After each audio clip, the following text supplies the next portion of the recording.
Hey everybody, welcome to another episode of Design Recharge. I'm your host, Diane Gibbs, and I am here today with Austin Saylor, who's a motion designer. He started out as a graphic designer, but then he fell in love, took one class in college, and then taught himself all the rest, and has just fallen in love with lettering as well as with motion design. And he's also traveling, like he has on this really great adventure this summer, and I guess he'll be ending up in Portland at some point. So we're going to hear about all that. So welcome, Austin. Hey, thank you for having me. Of course. I'm super glad to have you on this side. You've been in the chat lots of times when your friends, I think I've been interviewing. So I'm excited to have you on. I've really been impressed with your work and that you also have this passion project, but you are a freelancer. You work for yourself. Give us a little bit of your background. I know I gave a tiny bit, but give us a little bit of your background of where kind of your love for animation kind of started. Yeah. So like you said, I started with graphic design. I got a graphic design degree at Appalachian State and really thought that I wanted to do branding. That was kind of my passion coming out of school, and got a job working at a software company as kind of a catch-all designer. And enjoyed being able to get my hands in all sorts of pots, but ultimately ended up not loving that I couldn't focus on something. And so I did side projects, like I ended up doing leather work for a little bit, wanted to get my hands-on stuff going on. And then I tried videography and eventually got to a place where I realized like, oh, I can, well, actually, let me step back. My class in school that I took for animation, that got me like super pumped. I was like, that's what I want to do. And then I realized that I was no good at like figuring out the software because we were learning from a textbook, and that's really not the best way to learn animation. We weren't learning from somebody who was an animator. We were learning from someone who had some software experience. And so I kind of thought, this isn't for me. I can't figure it out. So because it is a lot. It's different. It's a different kind of burger, you know? It is. Yeah, I mean, it has to, if you can't do design, it's hard to do motion design. There are a lot of animators, motion designers that take other people's designs and animate them, and I've done a fair share of that. But having a background in design makes it a lot easier. But it adds a whole new element when you add the timeline. Because you have designs and then you have like a third dimension basically that's like, oh, okay, that it's not just, I don't know, it changes a lot. So what is something that attracted you early on? Was it the storytelling aspect? Because that's something, or is it that challenge? Because a lot of design is about a puzzle and you're figuring it out. But it does actually add another puzzle part to the design because of the timeline, and we get later on, we're going to make sure we get that down, is the 10-second kind of challenge. Yeah. So I think something that really appealed to me was once I was able to get comfortable with creating video stuff. So I was shooting video at my job, and I was like, oh, this would be cool to do like an animated logo with a video production. And so I learned enough to be able to animate the logo following a tutorial, and then just got my hands a little bit more and more into After Effects. And something I realized was I enjoyed designing, but what I really loved was making those things move. And I realized there was so much about the feeling of animation. Like animation is meant to evoke emotion as well as design, but there's just something different about animation just got me. Like it scratched an itch that I'd been like wondering what was going on. Like design and leatherwork and videography didn't quite scratch it like animation did. So have you ever, McLuhan, do you know who I'm talking about? I can't think of what his name is, but he talks about hot and cold mediums. And I think, so TV is really, because it's moving, it's video, and you have to follow the story. If you miss something, you're not going to just be able to pick it back up. But like music, or sometimes anything spoken might be a problem. It might be more of I think it's hot. Now, I could be this is like 20 years ago when I read this book. Marshall McLuhan, yes. But anyway, he talks about that. And so design, like a flat piece of design or a poster, is something you could walk away and then come back to, that you wouldn't really be, it's a maybe not as engaging of a medium. So it was having that other engagement level that got made, kind of scratch that itch maybe for you. Yeah. There, Danielle got it. She of course knows. So good to see you, Danielle. Thank you. Okay, so you studied, but you taught yourself. So then teaching yourself, I think a lot of people are in the same place as you. A lot of people might have had one class. It was probably Flash, maybe if they're really old like me, or maybe they did After Effects, but it is really difficult. I mean, like, I know my colleague who teaches, he is an animator, and he's like, I had to do a little animation last week for a client, and I did it in Photoshop. So I know that he was like, oh, cringe. And I know it was kind of, I mean, it was like 900 and something layers. I mean, it was. Oh, wow. Yeah. And I redid it twice. So because it wasn't, I didn't know how to figure out, like, I use something else. I don't use iMovie. I use something called ScreenFlow. I don't know, to do video, but it's only like 4 or 5 videos. This with 967 layers was impossible. I couldn't get my screen big enough, you know. Right. Anyway. Yeah. So what would you suggest for somebody who was kind of in the same place as you, maybe had one class in school, it really felt like that was where you wanted to be, but you had to learn? What would you tell them to do?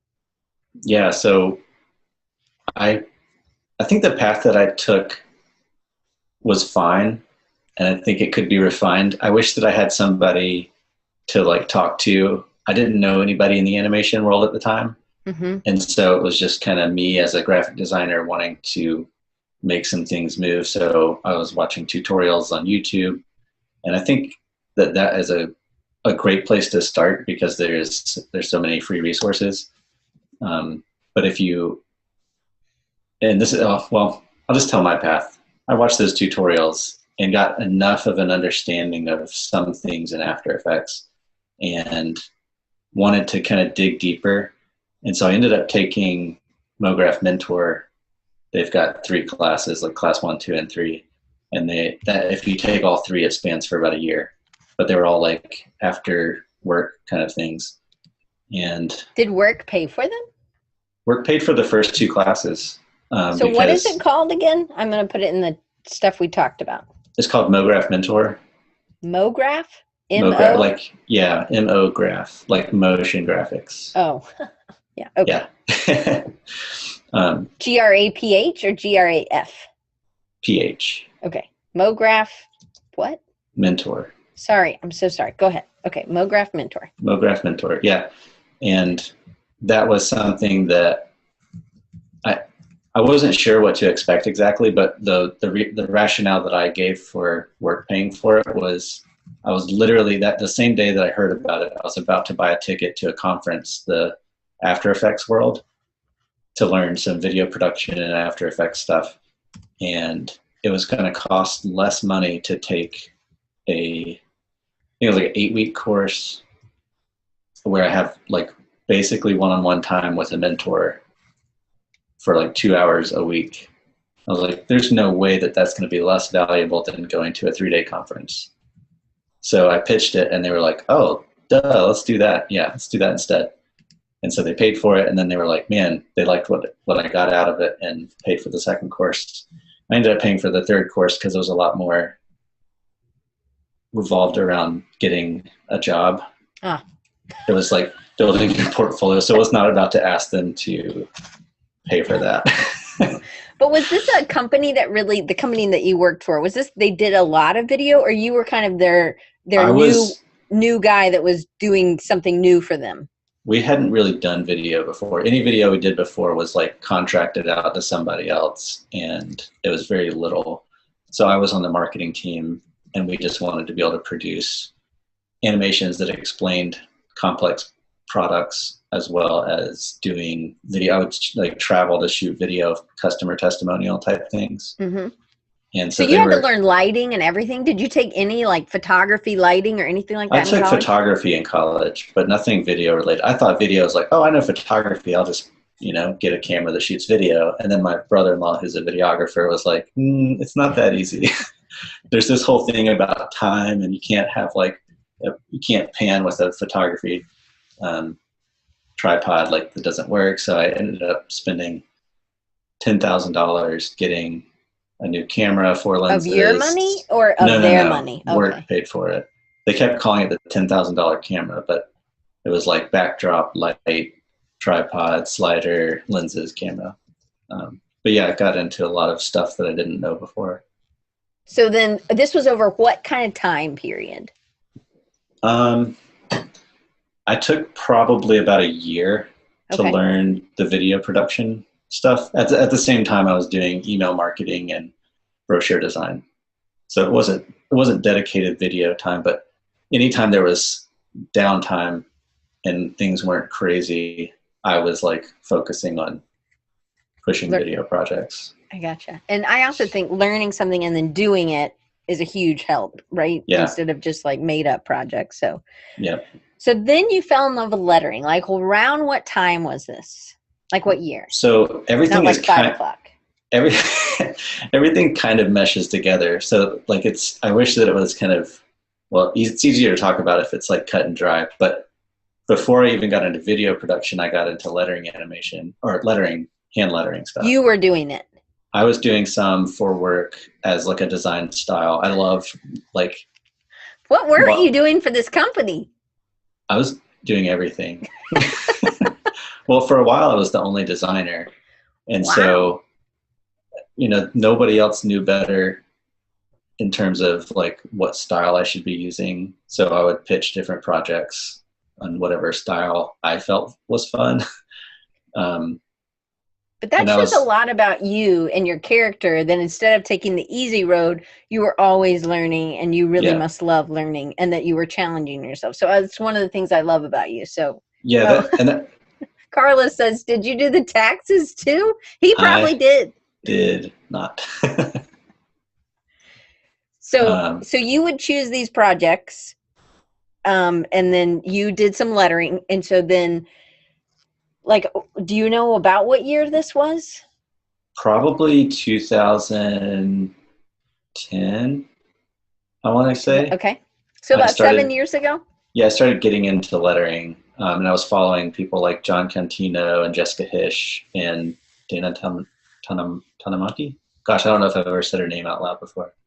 Anyway, I know who you're talking about, though. Chalkboard designs, really cool stuff. So and Kyle's asked, I'm sorry to interrupt. I didn't mean to interrupt. Go ahead. Oh,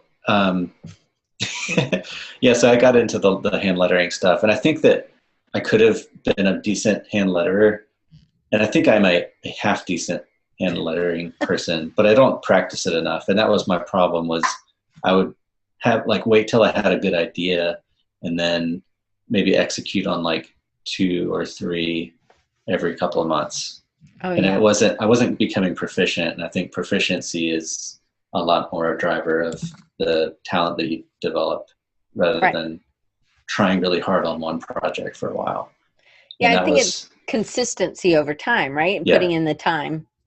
And that's something that I had to learn for myself over time, like trying graphic design. And I even got into web design. And at my job, I did UI and UX for 4 years. I was writing specs for developers. Wow. So I definitely, what you notice, I definitely tried lots of things and learned a lot of different realms of design and learned something little every time, which I think it just happened I learned enough about working with people and doing designs and building and solving problems for people by the time I got to animation. I think that if the order of my interests had been switched around, I might have been proficient enough as a professional to handle doing branding at this point, had branding become the thing I fell in love with later. So Kyle asked that, and he also said you probably designed the tax forms. Pretty sure somebody using Helvetica designed the tax forms. But so Kyle asked, what inspired you to put lettering and animation together? I think it was kind of an accident. I don't really know exactly what it was. I started doing kind of a 100-day project, I think 3 years ago. And I just was like, I'm going to do an animation a day, and did that for a few days and realized this is too much and I can't handle. It actually coincided with the first time I went to Creative South, Oh, you where did? I met you. Oh, Yeah. yeah. I was doing animation a day, and while I was there, I didn't have my computer, but I was doing it on my iPhone. Oh, And wow. I was very dedicated. I was going to get an animation a day. And then I just fell off like most, like once a day projects. I can't, that's not my personality. But I can't handle animations that. also take a lot longer. They do take a long time. I mean, it's not like if you were doing an illustration and that might take you 4 hours, an animation could take you 4 to 6 hours, 8 hours, depending Yeah, on what you were doing, right? totally. So, okay, so you are not necessarily doing your own lettering that you're animating, or maybe in the beginning you were. Actually, you know what? Now that I'm saying this all out loud, it was Colin Tierney. That was the first lettering animation I did. I'm fairly certain. He had a cool design that I liked. And so one of the nights of Creative South, I like took a screenshot of his design, and in one of these animator apps, I went frame by frame and like kind of revealed his design. Did you know Colin at this time? I had met him at Creative South, like, I got introduced to him or something. And so the next day I was like, hey man, I did this animation, wanted to ask you permission before I posted it. He was like, dude, yeah, that's awesome. So I posted it, and he shared it too. And that was kind of like, okay, I really like doing this lettering stuff, lettering animation. And so was it about, like, because you really kind of make the letters kind of come alive, and they have personality maybe more than they did just flat. But was it also like that you were able to help somebody else get their stuff out there in a different way? Yeah. I think something that animation adds to either whether it's a design or a piece of lettering is that your design can have, and especially I feel like this really applies to branding. Branding, there will often be more than one just like personality in a brand. And so let's say you're like a serious business, but you also are kind of lighthearted. You can have a serious logo, and then the logo animated like in a joyful, happy kind of way gives the audience both elements of that brand's characteristic. And so I enjoyed doing that kind of thing for lettering, adding just a little bit more personality into the piece. So that is one of the things I think that you do really well about putting the personality in. Do you think that that's something that was just kind of natural to you, or do you think that that's something that's learned, or that you learned? Because I think that could be hard, because some things could just be revealed. I don't totally know, because it's me and I don't know anybody else. So it feels natural, and it felt like something that I got from the beginning when I started doing animation kind of seriously. It was that I had some sense that like it needs to feel a certain way. And I was also missing a lot of stuff when I first started, and I could tell when I was doing something wrong. I'm excited that I got this thing to move, but it doesn't feel quite right, and I don't know why, which is where taking these courses, I took the Mograph Mentor, and then I took the School of Motion's course called Animation Bootcamp. Is School of Motion spelled like normal? Mm-hmm. Okay. Yeah. That course taught me a lot about the ins and outs of like the principles of animation and how to achieve those inside of After Effects.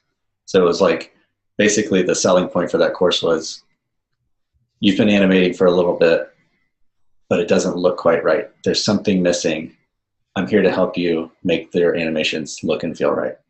And I was like, okay, I'm sold. So I got in on the beta class, which was fun. Cool. And learned a lot about how to make things feel way better than they did before. Kind of have the energy you were trying to project. Yeah. Right? Yep. It didn't feel so clunky anymore. It felt intentional. And I had a lot more control over making something do what I wanted it to do. Because After Effects is a pretty complicated piece of software. It is. All right. So you fell in love with lettering, and you have, and I had asked this in the questions. Are you glad you had, and you kind of have already answered this, but just for anybody who's just joining us, Fabio, I guess you can tell Fabio because you've already told everybody else. Are you glad that you have the design background, and how?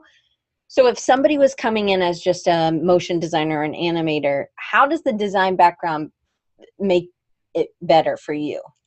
Yeah, I'm glad that I have a design background. I do wish that I had a little more animation like training. Mm-hmm. I feel like I've done a lot of learning on my own, which took long, maybe should have or could have. But yeah, having a design background to go into motion design / animation is pretty huge because I get to design things and animate them. I don't have to like wait on a project or collaborate with someone. I can just sit down and start from scratch. And yeah, I don't know. Having both skill sets is very helpful. Yeah. So, okay. So you've also done video, and you kind of started out in video, maybe more at your job. Yeah. And I'm guessing maybe at some point you worked with Kyle because he said he really misses you. Is this Kyle Adams? Yes. Yeah. Kyle Adams. Did you work with him? We used to do calls a whole bunch, like every week. But since I've been traveling, we haven't called as much. Miss you, Kyle. So Steven asked, does Austin work for Mograph Mentor? Yeah, that's where I was going to get to next. Okay. Last summer, Michael Jones asked me, he's the one who runs Mograph Mentor. He asked me if I wanted to join him and do some part-time work. He was like, I think that based on a lot of my like blog posts and email conversations I'd had with him, he was like, I think we're on the same page about this like motion design business stuff and learning online and teaching people and helping people. So I joined him and have done some work on and off with him kind of behind the scenes, figuring out some direction of the products and helping just get some of his grunt work done. Yeah. That's pretty cool. Yeah, it's been awesome. So how long have you been freelancing on your own? A year and a half. So how did you make the jump? Because a lot of people ask that, and a lot of people that come here are either freelancing and they work a full-time job, or they're half-time freelance, half-time, or they're full-time freelance. And we are the people that they work with because we get together every week. So yeah, how did you make that jump? I made that jump kind of all of a sudden. I knew that I had been planning to leave my job because I wanted to spend, the hours of my day doing animation. But my first thought was I want to go work at a studio because I want to have that experience of working around people who can look over my shoulder and say, hey, you're doing good, but here's how you can do it better.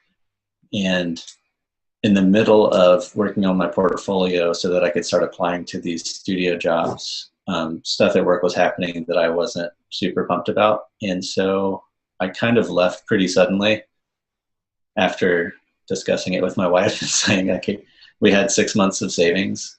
So I was like, okay, I know that we'll start digging into savings, but I think that I can make it work. And it was a little bit of a scary jump, but I did it all of a sudden. Did you have any freelance or a lot of freelance or a good number, or you just knew people? You didn't have any freelance at that time? I had one project I was working on, and it wasn't huge, but it had the potential to keep doing it. But it was something I could have done like in the evenings.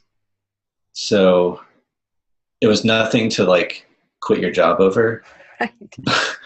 But I had the confidence that I could make it work. And I was like, if it doesn't work, at least I will have some freelance under my belt. I'll be networking like crazy.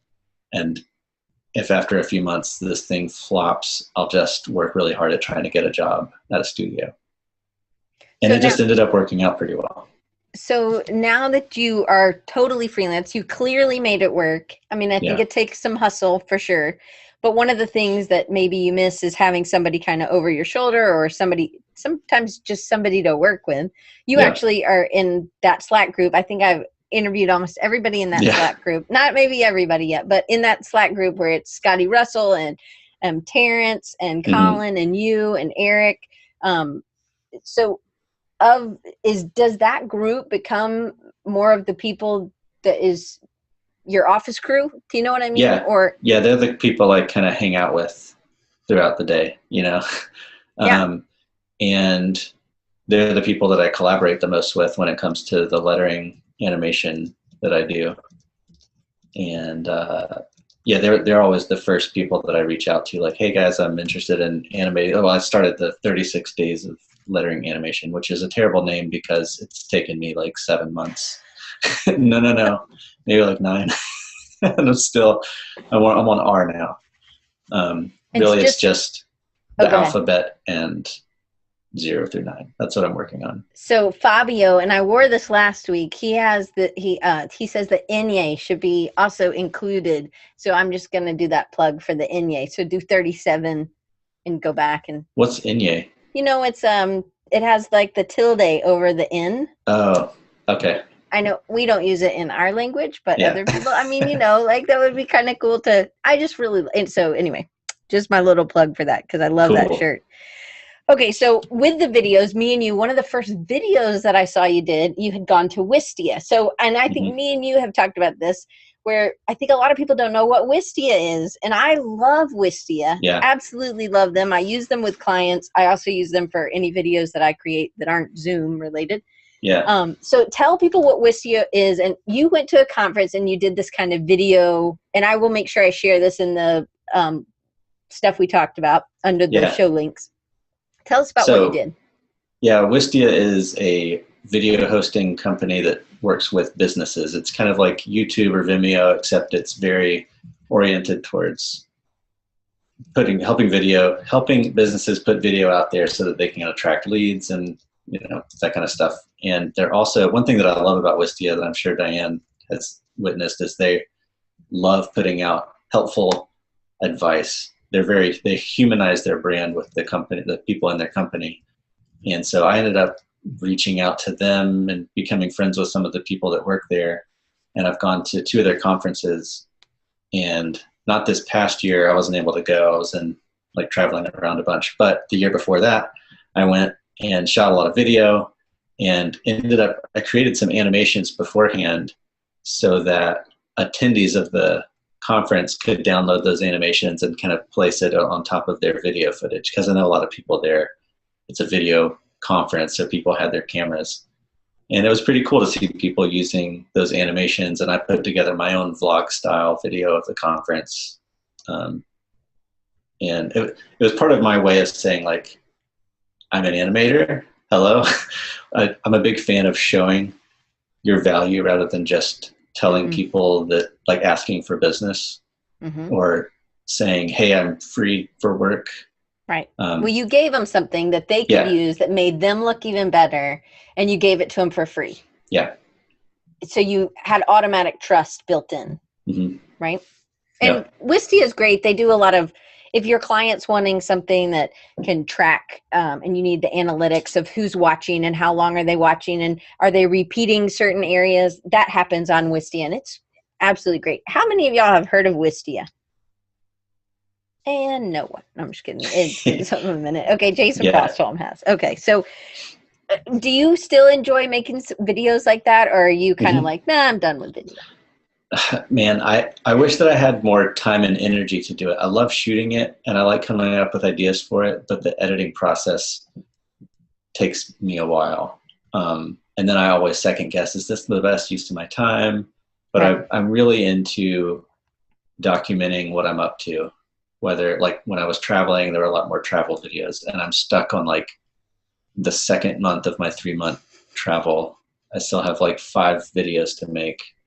And then, you know, it makes you, like, when Casey Neistat does these every day, I'm like, he isn't sleeping or something, because I don't know how somebody's able to do that. He would talk about how he stays up till 4 a.m. to edit. I know. and then he gets up at 5 and goes running or something. Yeah, exactly. I need more sleep than that. So I want to just say something about Wistia, because somebody, Steven said he's a Wistia subscriber, a couple other people, and Kyle said he's heard of it, but he can't afford it yet. Just so you know, there's a free plan, and it allows you to do 10 videos, And then you also, I just pay $25 a month and I have a certain number of gigabytes or something that I can use. So it's very affordable.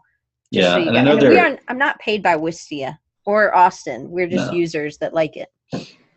Yep. Go ahead. You had something.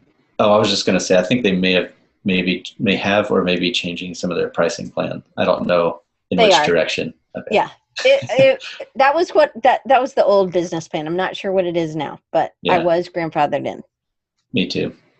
But I know there is still a free plan. I'm on their very good free plan, but the new free plan is not as generous. Yeah. But it's really nice. It's it's worth it, and you can, I don't know, build and clients for it. If you're doing anything where you're trying to build an audience or sell anything, that Wistia is a great way to provide value and also see how people are interacting with the video content. So if it's just for your portfolio, I wouldn't say use it. Right. Because you're not going to get the value out of that. But if you have a website where you're trying to get people to do something like buy a product or a course or a workshop, then I think it's worth it. All right. So let's change gears a little bit. Going back to telling stories. So how do you know if you can tell an interesting story? So a client comes to you, maybe it's an explainer video, maybe it's not. But how do you know if you can do this in a short amount of time? What do you think are some elements of telling an interesting story? One thing that I think Wistia does really well with their storytelling is that they incorporate something that is almost expected, but then unexpected. Like there's an element of surprise to their storytelling. And I try to incorporate either some element of surprise or at least telling a story throughout an animation versus just explaining something that a product does. So if you have someone that says, I need to sell this widget that like makes their computer run 10 times faster, well, you don't want to say like, okay, well, we'll explain that it does it 10 times faster because the gigabytes and RAM and blah, blah, blah, and all these details, those kind of things are not interesting to anybody, even people that are interested in it. Like, it's amazingly boring. And so crafting a story around the message and like telling it through the eyes of a user, or at least having either a character or like for instance, this Pine Cove Camp app. We told it through the eyes of mostly like the mother figure of a child who's never let their child go to camp before. Mm-hmm. So instead of just saying, keep an eye out on your kids because you're gonna wish you knew what they were up to. It's like the storyline is that you've got your kid, you've taught them these things and you've raised them and you love helping them, but now they're going off to camp and you're going to want to see them and blah, blah, blah. So there's this kind of arc of a story. So building the story arc in an animation is very important. And that's actually one of the hardest things to do. I think that's harder than animating. Do you think it's hard to sell the client on that story sometimes? Sometimes. Because they really want those points or the gigabytes, but really a user doesn't care. They just want their computer to work faster. Yeah. It is extremely difficult sometimes. And I haven't always been able to, get a client to be on board with what I feel is a stronger story. I think Do you think you're a good storyteller? Just like if you're having your friends around and you're sitting around and you tell really good stories, or do you think this is something that you're a good writer? It's very funny. I don't know how to say this without being too self-deprecating, but my friends who I'm closest with, especially in person, know me as like a terrible storyteller, but in a funny way. It's like, I don't know how to explain it really.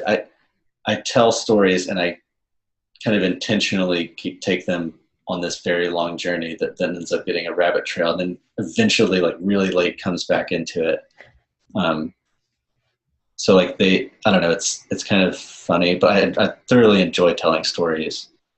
But when it comes to like a brand, it does not come like super duper naturally to me. And I think the best people that are super good storytellers, they might be natural at it, but it takes a lot of work to like massage the story into the most compact version that is possible, because animation is kind of expensive.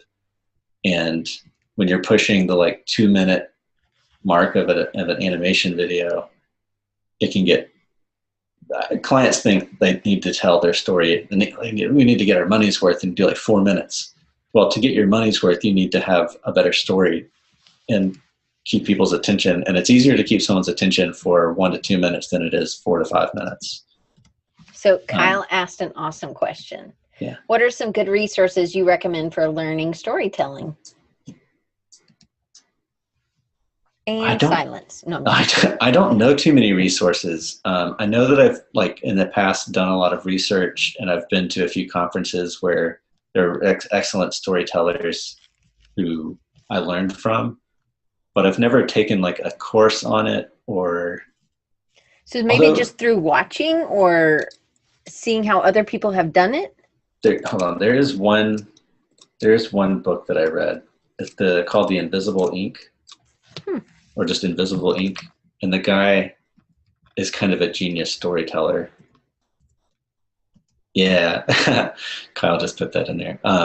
It's really quite incredible. He breaks down, it's through the eyes of movies. He breaks down movies and tells you how like people will watch X movie and come away feeling like, oh, the dialogue was so good in that. But really it's like a bunch of the way they edited or the pace, or there's so much more to storytelling than just a script. Right. And it's really quite fascinating. I definitely agree. My dad's a great storyteller. Me, not so much. I get to the end and people keep thinking there's something else coming. And I have to say the end sometimes. I mean, verbally to people when it's pretty bad. Okay. So element of surprise is good. Is it hard? Some of your letters, your animated letters, they loop. Is that hard to make something? These are quick, 7 seconds, 6 seconds to have something happen and get it back to that starting point. That's one of my favorite things to do.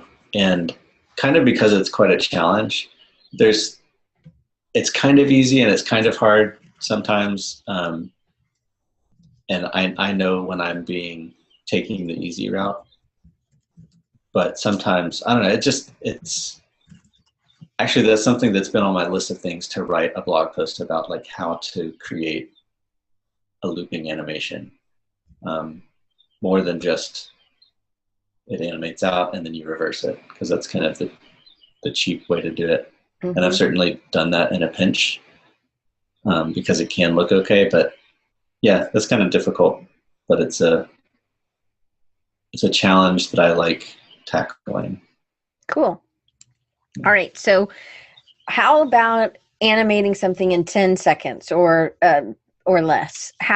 What are some of the challenges and maybe getting a story across in something like that? As our attention spans get higher and higher, that we have such a hard time keeping people's attention, 10 seconds might not seem like a lot, but actually most of the animations that you've done with the letters are under 10 seconds. And they're great. So what are some of the challenges and how do you get your point across in 10 seconds? Like with the lettering animation, I'm not necessarily getting a story across per se, but I do like to get a full feeling of something. And I like each letter to have its own character and characteristics. And at some point, I think you noted, it might be in a future question that you're about to ask, but you said something about like my styles vary a lot. And I think especially in the letters, like that's something I've been able to see quickly. Yeah. So I don't intentionally say like, okay, this one needs to be totally different because I've already done this particular style. I typically go at it from what does this letter feel like to me? I'm trying to discover what characteristics they have. And to me, when I say that out loud, it feels a little mushy-gushy, like I'm connecting with the letter R. But that's how I feel like I am connecting with this design, which is essentially connecting with the designer and like the style that other people have connected with and drawn and designed. And so I'm pulling out like, what does that feel like if it was alive? And so I do want to convey that extra element of character that that letter embodies. And to me, the challenge is not just the technical, but the emotional. Mm-hmm. How do I get this thing that's a static design to come alive? And so it definitely is more a challenge of getting across the feelings that I have about it than it is just getting it to move. And that's not good. No, go. That's not what? That's not exactly like a super beginner thing. That's not exactly what I was doing when I first started animating. There's a lot of technical challenges to get over. So when I first started animating, it was like, how can I get this, lettering to reveal and look like it was written? And then after, beyond the technical, it got into, okay, now that I technically know how to do it, how can I do it better so that it feels like it has emotion and feelings to it? Mm-hmm. That's what animating is it's bringing something to life. Right. Okay, so there's a whole nother aspect of this that I didn't even ask. I mean, I went to like 12 questions and some of them are like doubled in, so it was really more like 20. But just want to make sure everybody knows. So if you're in the chat and you want everybody else to see it, make sure it says to all panelists and attendees. So that you're not just talking to just me and Austin, although we love you and we're happy for you to talk to us, but everybody probably wants to see your.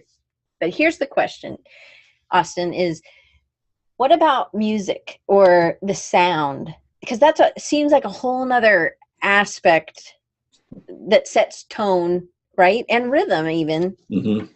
Yeah, I think that audio in any video piece is as important, if not more important, than the video side of things. Because like you can listen to a podcast and get a lot out of it, but if you watched a video and it has bad audio, you can't handle it because you can't, like audio is like passive. Right. And I don't know, you just can't like ignore bad audio. You can ignore bad video. So having good audio, at minimum, good audio is like crucial. But when you can, the pieces that are the most inspiring and the most emotional come from having really well placed music, sound effects, and voiceover. So what about with animation? Is it as important, or do you think some of that? I mean, because I don't think any of the letters have animation. I mean, have sound. No, I haven't added sound to any of the lettering, but I do that in my like full animations, like full video animations. Right, like the typewriter one. Yeah. Right, the fire somethings. Fire diaries. Fire diaries. I didn't want to say something wrong. Okay, so Carol Ann says bye. So bye, Carol Ann. I think she's in Washington, so she's got to go eat lunch. Cool. So, okay, so, but it's also 10 seconds and just the time that it would take to find the right audio, unless you're making it or you have somebody, would be a whole nother time suck kind of for a 10-second thing, right? Yep. And it's interesting, not like when I first started getting into animation, one of my big questions was, so how long does this normally take somebody to make a 1-minute animation? Because I had no frame of reference. And I imagine anybody else who's not an animator could have that same question.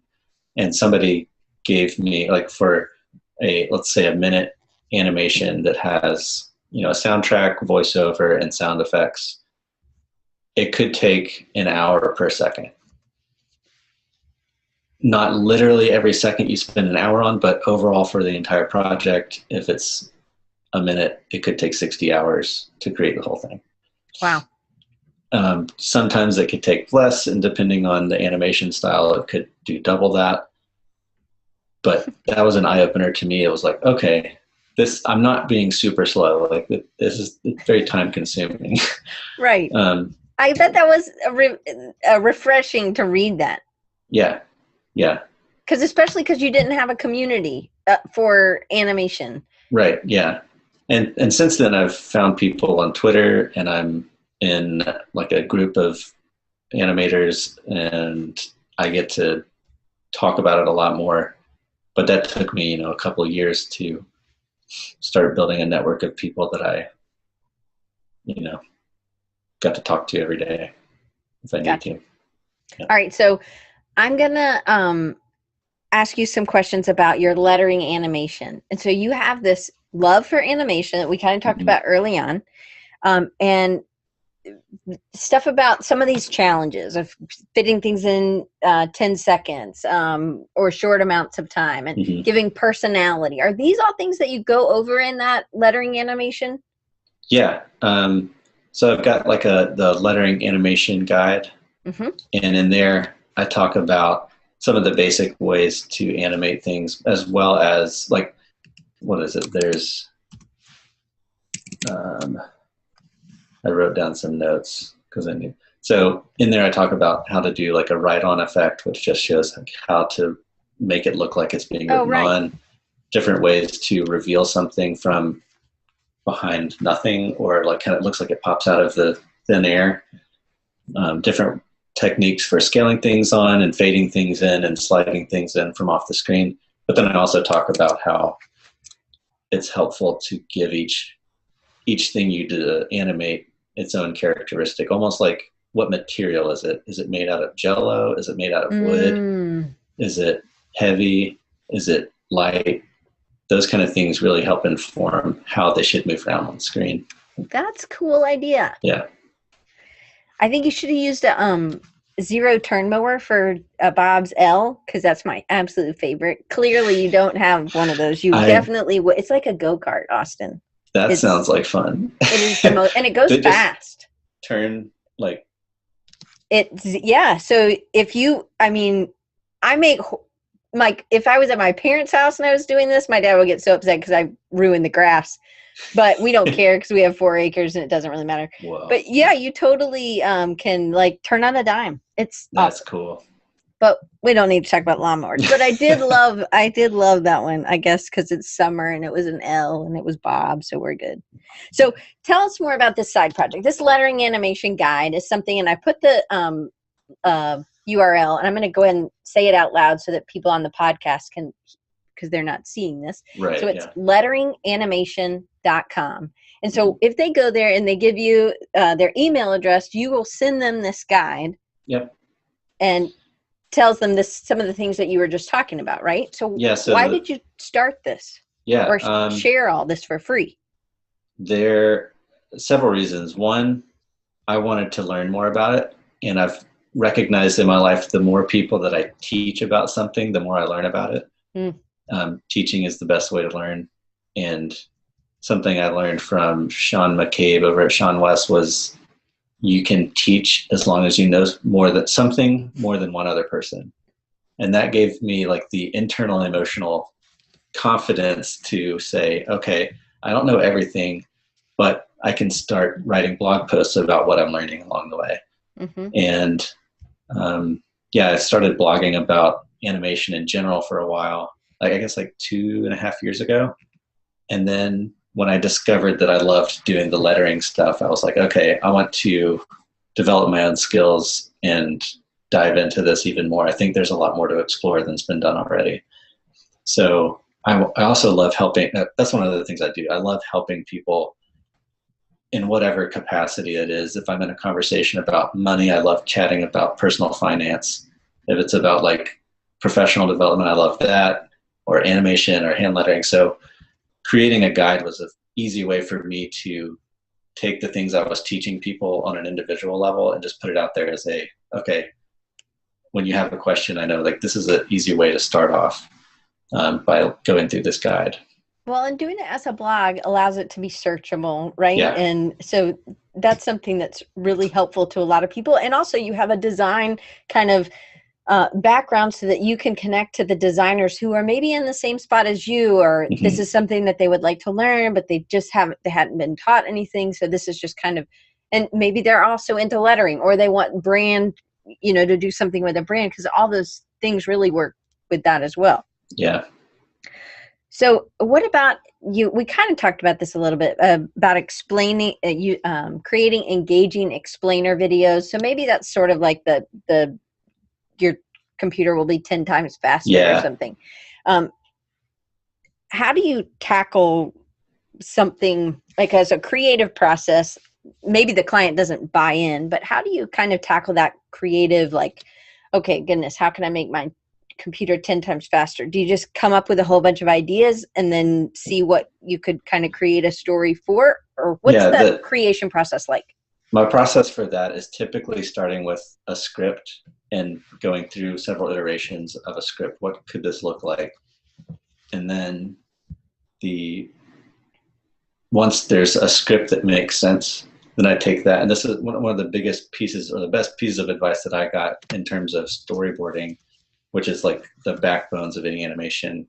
I don't storyboard for my lettering because that's like I already have the design. But if it's a multi-scene video, then that needs to be storyboarded out. And so what I always did, and what's natural for most people, is to start sketching. You have a script and you start sketching for each line or each paragraph or whatever. But the best piece of advice I had was to put each line of a script in a spreadsheet. And that's like a scary word for most creative people. Spreadsheet, like, Right, like, yeah. gross. Why would I do that? I got into design to not be in spreadsheets, but it's very helpful. So putting each line of a script in a spreadsheet, and then in the columns out beside it, writing a visual idea and trying to come up with like exhaust every single idea you could for that one line. It doesn't have to be for the whole piece, just getting tons of visual ideas, but writing them out. Writing it out is faster than sketching. Sketching is faster than designing. And so just typing out like triangle head for somebody that talking about cheese. I don't know, like all sorts of weird ideas that don't have, no judging at this point. It's just writing out tons of ideas and then going through later and finding a thread that makes sense. So Daniel asked, do you do this? I guess if you have a spreadsheet, you're doing it on the computer, but do you do this sketching maybe digitally, or do you do it on paper? I do digital sketching. Just like with a Wacom tablet? Yeah, I have a tablet. I have a Cintiq, so I can draw like right on the screen and see it. If I didn't have that, I would definitely sketch on paper. I'm not very good at keeping up with paper. My mind is like wired to keep up with digital things better. And so, yeah, I just sketch a ton, and I might have a Photoshop file that has 25 layers with tons of sketches in them.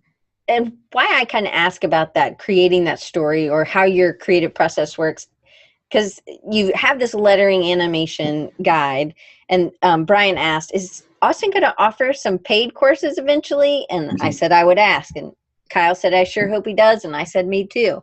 So, but seems like that would be something that a designer can kind of get on board with, because those are things we could pitch to clients. But the creative process in the beginning may be different than what we're used to. So that's why I wanted to kind of pull that in. So can you talk about any courses that you might be offering?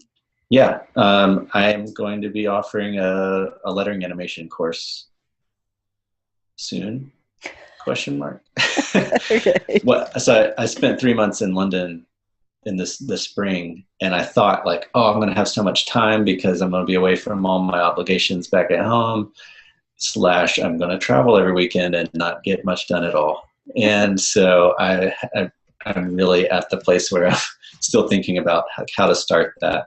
I am thinking about turning all of this stuff that I've done with the alphabet and the numbers that I'm going to get to into some kind of learning course of some sort. Haven't figured all of that out, but that's what I thought was, oh, this is something I can give away, because I personally love digging into someone else's After Effects file, even illustration files.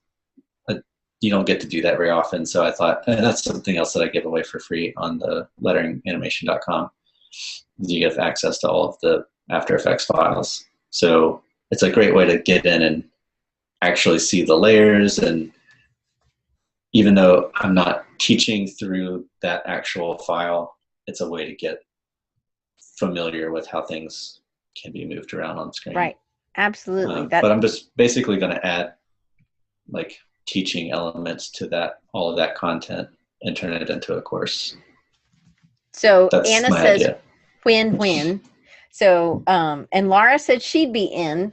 So, and we definitely didn't finish questions enough. I have like 7 that we didn't get, or something like that.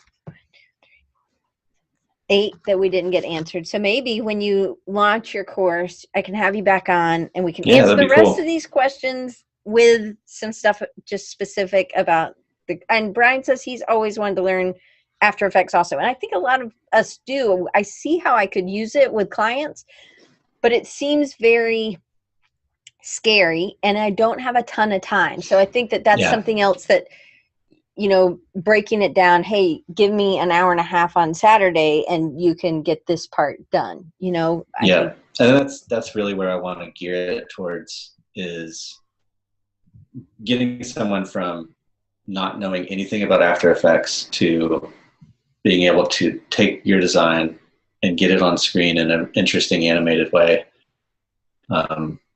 Because that's just another kind of skill set that you wouldn't have otherwise had. And the more you do it in a simple way, the more comfortable you get, and might even be comfortable enough to call yourself an illustrator and animator, or a designer / animator. To me, that's so exciting to take what you've designed and make it come alive with animation. And so, you have a lot of people who are really interested. So the best way for them is to go to letteringanimation.com, sign up, and then they will hear about it first, right? Yep, absolutely. And I'm on that list too, so I'll hear about it first too. Yeah, and about every week or two, I'm sending out new lettering animation After Effects files. Cool. So once I'm done with all of those and put it all together in a course form, that will definitely be available probably in a couple months. So you're traveling for a good little bit left. So, but you plan on ending up in Portland. Yep. Around what time of the year? Do you know? November. Okay. Yeah. Is anything significant about November? Your dog's birthday or something? No, it's like we're going to be out in Arizona for 3 months with a friend whose lease runs out at the beginning of November. So we said we'll stick around till then and then head up to Portland. Yeah. Okay. Yeah, we're traveling pretty light, so we're just trying to take advantage of. Which is a whole nother thing I wanted for us to talk about, but we're really, really almost out of time. But let's just real quick. So going to conferences, traveling, being active on social media has given you some new work opportunities, just about being a freelancer. Like when you went to Wistia and you gave away this little animation, did you see that allowed you to get some new clients from that? Yeah, it wasn't like automatic and direct, but it was very much, I've now done 2 projects with somebody that I met out there, working on a second project, or a first project with another person that I met at Wistia Fest during that same time. And I know that having that animation there, someone actually got it on the screen during the after party. And so when people were like, oh, what do you do? I'm like, I do animation, that stuff on the screen, I did that. And they're like, what? So it was being out there and putting myself out there definitely has reaped literal ROI, not just fun feeling stuff. Right. Yeah. So, but going and making these connections, it's sometimes like you've had the one client that's been over 2 years or 3 years or something, right? That has to do with relationships and being somebody that they can trust and not taking on too much, not taking on too much so that you can always do the work that you've promised. And also understanding how long something takes, which I think, like, I totally bid bad for this animation that took me probably 14 hours in Photoshop. Okay. It was very low ball bid. Not that I was trying to get the job. It was already a client. I've done publication. I do their website. They were like, can you do this? And I'm like, sure. Because I think you should just say yes and push yourself. Granted, I probably need a little bit more time or more money for something like that. But for you, doing something like that is pretty natural as well. So taking on new challenges helps, but understanding how to price something, those are things that a lot of times in our industry we don't talk about enough. And kind of where a beginner should be able to, if you're able to animate this, this is kind of what you're able to charge. But if you're Right. doing something like this, or you're doing something with video or with more sound or something, so, and I don't know if that's ever something that you're interested in teaching, but that would be, I just see that as an issue with a lot of, and I always know there's tiers, there's, you know, how Right. experienced, how many years, but then how experienced you are sometimes, you know, and the That's a design. It's a Go ahead. huge question mark for people who want to bridge out and do work for themselves. And it was my biggest fear leaving my job was I don't know what I'm worth in this industry. And even before I left my job, I was putting quotes out there for a couple of animations that people were interested in having me do. And up front, a lot of people were like, that's a little too much for us. And that scared me really bad. I was like, oh, that's too much. I didn't think that was too much. And it's very interesting. Some clients, you're worth what people are willing to pay for you. Mm-hmm. And if you can show that you are going to bring something of value, then you're worth that to the client. And that to building that kind of trust is huge.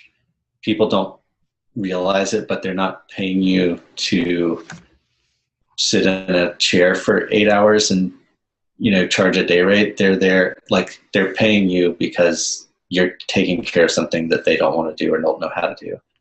And so what I've come to realize is that I'm not charging someone for my time. I'm charging them for that they're paying for the trust that they have in me to get a thing done and bring the result, the business results that they want. And I've gotten enough confidence in myself that I know I can do it. And it's funny because some clients will balk at a price that's normal industry price, and some don't bat an eye at something that's more expensive. And it's not everybody, even if freelancers or potential freelancers are confused about pricing, so are clients and potential clients. There is no one set answer, but that's definitely something I'll consider trying to put together, because to me, I don't know if the best place for that is public. Like I have a lot more conversations in private because money is kind of weird. Although I love talking about money, even like a lot of people will be uncomfortable talking about it, but even I think privately. But it kind of opens things up. I remember in Dustin Lee's Passive Income for Designers class, one of the first ones he did at Creative South, he told how much money he made in his first year, which was $237,000 or 2014. And it was it was packed. I remember. Yeah. But it was like, oh my goodness. Like, and he said, some people are like, turned off. And then some people are like me. I'm like, oh my goodness, that gives me hope. It's about hope, I think. And that if he could do it, and he worked really hard, and he's pretty normal, you know, just a normal guy. If he can do it, then we can do it. But I also feel like some people are really, really good at what they're doing, but they are not, because they don't talk to other people about their pricing, and they're so underbidding. And so then they get frustrated with our industry, and then possibly could leave our industry because they're not getting paid what they're worth. Right. I guess. Yep. Going out and doing work on a freelance basis takes more than just knowing how to do the thing you do. It takes some business savvy, and communicating openly with other people in the industry is huge. And I've found it is, you know, completely invaluable to be able to have those conversations almost always in some kind of private group or whatever, not like, so how much do you charge on Twitter? Right. No, I think in a course or something to give people a range. I also think that, you know, if I'm in Mobile, Alabama, and I know people can pay a certain amount, it's different in Mobile. But if I have a client in North Carolina, or if I have a client in Colorado, not saying that I'm going to be charging a hugely different amount, because like some things are just, that's what I charge because that's what it's going to take for me to do it. But there's some things that are more variable, and that you have to, depending on the size of a client. I guess I'm kind of passionate about this. I'm sorry But Yeah. it sounds like you like to talk about money too. Yep. I just feel like if Coca-Cola is your client, you're not going to charge the same as you're going to charge the little plumber down the street. Right. Well, the value that Coke's going to get out of your design is going to be magnified by their marketing, and there's license fees that you can put on things. I personally haven't done a lot of that, but I know that that a lot of designers will, they know, like, where are you going to be putting this? How long are you going to be using the design? How many people is this going to reach? And so depending on the reach and the amount of time they want to use the design, you get paid more. Right. And if, most of the clients that I've worked with have been like a medium-sized company that wants to have stuff for their social media or on their website. They're not, so far the people I've worked with directly have not been doing gigantic media campaigns with it. But that's just kind of my path so far. And my path, I feel like, is even kind of different than a lot of motion designer freelancers that I know. A lot of them mostly freelance for studios who are working for agencies who are working for big clients. Right. You're doing a lot of client interaction directly. I do a lot of direct to client. Yeah. But I think that's because of your design background, right? Because you understand more about the marketing aspect of. Yeah, it's my interest in entrepreneurial things and marketing and design and adding value to it, like coming at it from how can I add value to your company rather than just what do you want me to animate, right? Or what do you want me to design? Coming at it from solving a problem, not giving them something fun to look at. Right. All right, Austin, I got to ask you one other question that's totally not related, and I didn't have it on this piece of paper. And if you don't want to answer, you can totally say no. Okay, so in your picture, what? Oh yeah, you'll just okay. That'll be the signal, and everybody will know he's gone. So you are such a happy kind of guy, but in your profile picture, it's like I can't even do it. I'm smiling too. Yes, I'm like it just. So I have a thing about a body language and what that projects, and I don't think it would come across real well if you were a girl, to be honest. But maybe guys can get away with it. But I feel like it would be a impetus to get more business, maybe. Mean mugging. Yeah, I was mean mugging in that picture. So I did a photo shoot with my sister-in-law, who's an awesome photographer, and she really wanted to help me with my she was like, you need some help with your profile picture. And so we shot a lot one day, and she let me kind of be involved in the picking of the image that I used. This wasn't, I don't think it was her favorite picture, but it being yourself, it's hard to say like, okay, yeah, that one might be better for my brand, but I don't like the way I look. That's not the way I feel. And so I went with this one photo, but I've definitely second thought I'm not smiling, but I'm a very smiley, happy person. You are. Like, that's what... but I'm also I also have a very serious side too, so that's my serious side of things feel. But I do know, and now that no one's ever actually brought this up, so I really appreciate you saying it out loud. And accountant pose. I know that magazines that have a smiling human face on the cover sell like twice as many as those that don't, whether it's a not smiling face or not a face at all. And we're attracted to smiling faces, so I should consider maybe switching it out. You should do an A/B test. Smiling photos. Yeah. That's perfect. You could.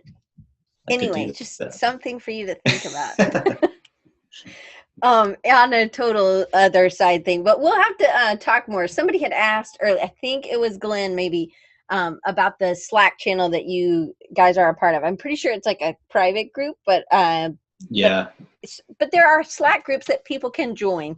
You can search Slack for a particular topic. You can search Slack for, that's sort of hard to say a lot. Search Slack. Search Slack for. Anyway, but you can search Yeah. Slack for like a area. So if say you're in San Diego and you want to do a developers, or you want to do web design or web design in San Diego, there are Slack channels like that. And I think Yeah. getting involved in one that's a smaller group. There are also groups on LinkedIn that do this too, that I've heard some people had really good luck with. It's just about being present, being consistent, and then and commenting, not just being a stalker, like. Yeah. I think that even if you join a bigger group, if you find a few people that you end up chatting with the most, or on social media, I mean, if you feel like you've connected with a couple of people, I think it would be worth saying, you guys want to start a little Slack group, or even I'm in a Twitter group. Like, I didn't even know that was a thing I that people didn't did, either. but I'm in a group of animators on Twitter, and a friend of mine invited me into it, and I was like, oh, well, that's cool. But yeah, Well, building your own group of people is worth it. Whether even if, well, one last little networking piece of advice that I think is super fantastic is, don't worry about networking with people that are just like the superstars that you think are just like, oh, if I could only be their friend. Like, finding people that are on your level and helping each other along the way will take you much further than you think it will. And I've found so much camaraderie and helpful advice from people that I feel like we're on a similar page in terms of our career development and artistic development and stuff. And I've seen us all grow together over the last couple of years. It's really cool. that is really cool. Yeah. Well, awesome. Well, I'm going to hit stop. But thank you so much, Austin. I appreciate everybody coming. Next week, I have a letterer. I have a ton of lettering artists on. Kyle Hamrick is on. So if you guys love lettering, you'll love next week. I always forget to do this. So if you want to get in contact with me, you can follow me on Twitter or Instagram at Design Recharge, or you can email me at diane@rechargingyou.com.